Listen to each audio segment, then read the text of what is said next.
Kirthi came to the hospital with a complaint of ankle pain. After only a short observation, the doctor assisted Kirthi to do some tests without any further explanations. Doctor, I don't want to do this anymore. I want to go home. No, it's for your own good. Ouch! Doctor, the needle is so painful.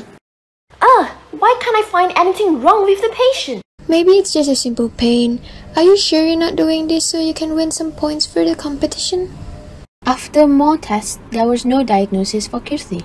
I'm sorry, Miss Kitty. It was just regular pain. There is nothing wrong What do with you mean? What are all the tests for then? I'm sorry. I'm really sorry. First issue is talking politely to the patient.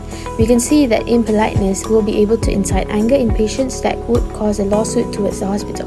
Secondly, it is observed that doctors who give attention to biomedical aspects but looks down on the patient's own feelings and values, it is interpreted as impoliteness by the patient.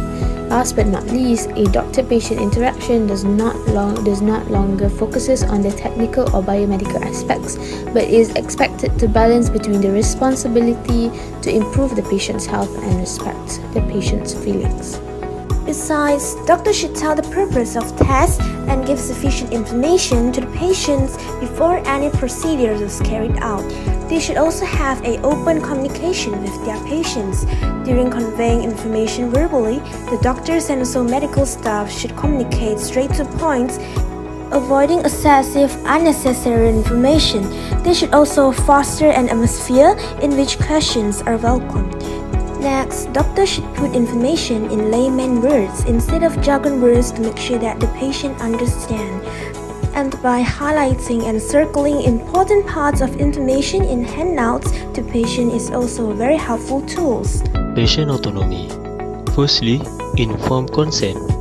Patient must be informed about why the treatment is suggested, what the possible benefits, risks and side effects, including what could happen if refused. Let's move on to the next topic, medical professionals. Based on the story, first, the doctor should take responsibility for her action. Instead of running away after apologizing, she should confront the patient directly and try to ease the situation by finding any possible solution. Next, it is obvious that the doctor did not apply non-maleficence in treating the patient. If painful procedure needs to be done, doctors should reconsider and think of alternatives so that least or no harm exposed to the patient. Lastly, we can see that the doctor was prioritizing her self-interest over patient's need. As a professional, doctors should prioritize their patient in any kind of situation and give them the best care in every aspect. Patient's right. Firstly, right to safety. Patients have the right to get safe and high quality treatment so that they will feel comfortable during the treatment. Inter-professionalism in medicine. From the story, we can know that giving opinions and advising each other, for example between a doctor and a nurse, is considered as inter-professionalism. The first, offering help and advice, then treat and converse with respect, next, be courageous to speak up.